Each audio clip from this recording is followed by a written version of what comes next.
Well, is this man the front runner in the NDP leadership race? Let's see what he thinks as he gets set to make his big pitch for support from party members. Jagmeet Singh is with me from Hamilton. Mr. Singh, good to speak with you again. Thanks for taking time to speak with me.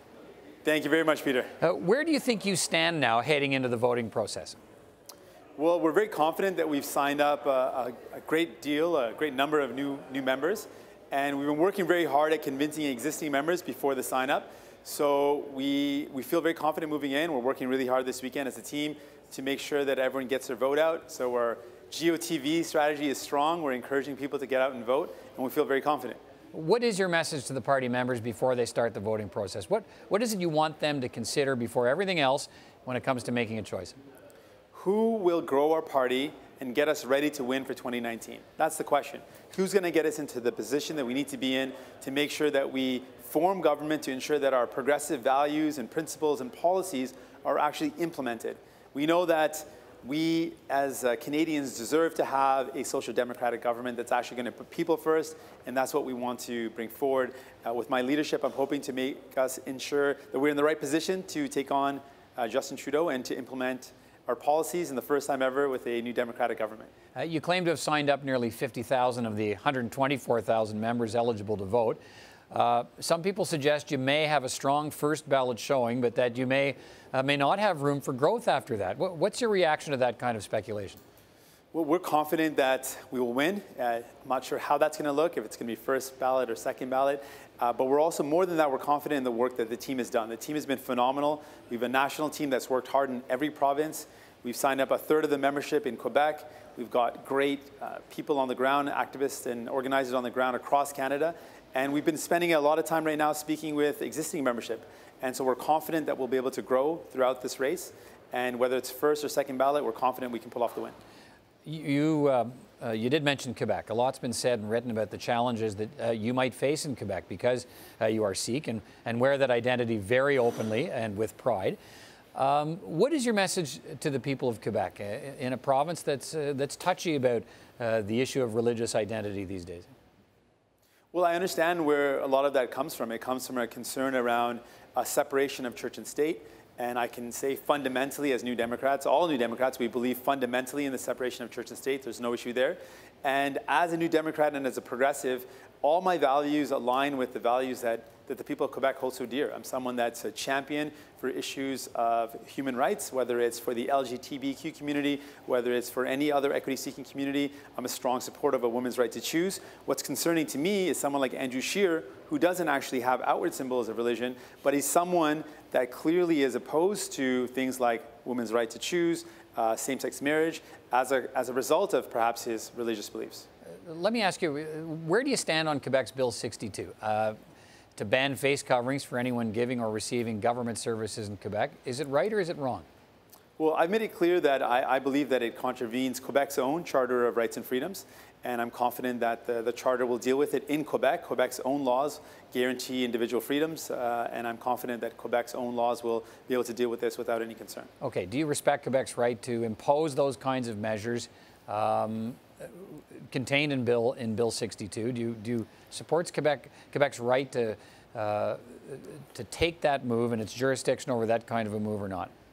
Well, we know that all provinces have the right to make decisions. I might not agree if Ontario right now is selling off the electricity system that used to be public. I don't agree with that. I would say that's the wrong thing to do.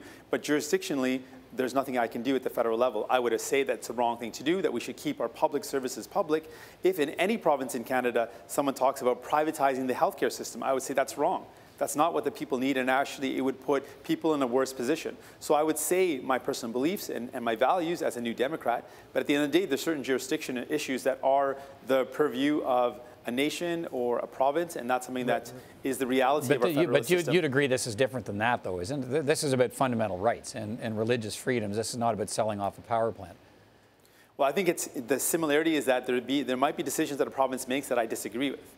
And I think it's important to call out the things that I disagree with. I think that as someone that's a civil rights lawyer, someone that's done work on human rights, I will always advocate in favor of the human rights of all people. So would you fight? Would you, if you want to be prime minister? As prime minister, would you fight the Quebec government over this? Well, like I said, there's already a structure in place. There's already charter laws in place in Quebec that defend the rights of freedom of expression and thought and religious belief, and I'm confident in the Quebec court system and the Quebec's laws that exist that will protect individual freedoms. Okay, by now I think many Canadians have seen the video of you being confronted by a heckler and telling that heckler that you and your supporters love her instead of trying to shut her down. You received pretty high praise for how you handled yourself. What do you think it says about the kind of leadership you want to give the NDP, and if you get to be Prime Minister, the kind of leadership you want to give the country? Well, I hope it showed that in a tense situation that I'm able to keep my cool and respond in a way that's constructive. I think as a result, at the end of the day, I didn't try to confront someone, and we saw that it resulted in the interrupter leaving on their own. But I think I think it shows better, even more than that, is that there is an appetite in not just Canada but across the world for a loving response to hatred. There is actually a solidarity that you can see globally, that people want to challenge hate, and that to me is very encouraging. That shows that there's a lot of hope in the world. At a time when we sometimes see the rise of hate and it discourages us, I think this presents a positive, hopeful look for the world. You've said that if you win, you won't run for a federal seat until the 2019 election. Why not? Well, I've said that I'm open to different opinions and strategy on this issue. I've said that before, and I'm comfortable with the fact that I don't currently have a seat, like other leaders have done in the past, like Jack Layton. He was a municipal councillor. He didn't have a seat, but he was able to spend the time when he was not in Parliament, speaking with Canadians, touring the country, getting to know the issues, and putting forward ideas that New Democrats believe in. I think I would be honored to be able to do that, and I'm not concerned with the fact that I don't have a seat right now. In the future, if there's an opportunity that makes sense, if there's a strategic decision that makes sense, I'm open to hearing it. But for now, I'm confident with the work I can do outside of Parliament. All right, because you know your rivals are saying that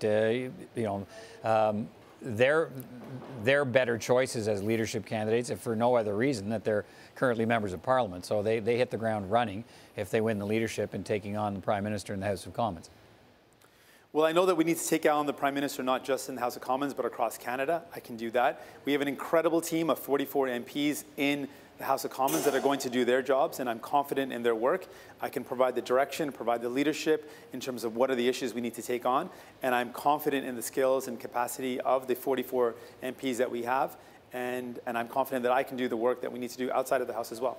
All right, Mr. Singh, thanks very much for your time, and good luck. And we'll continue to follow the process, obviously. Appreciate you talking to us.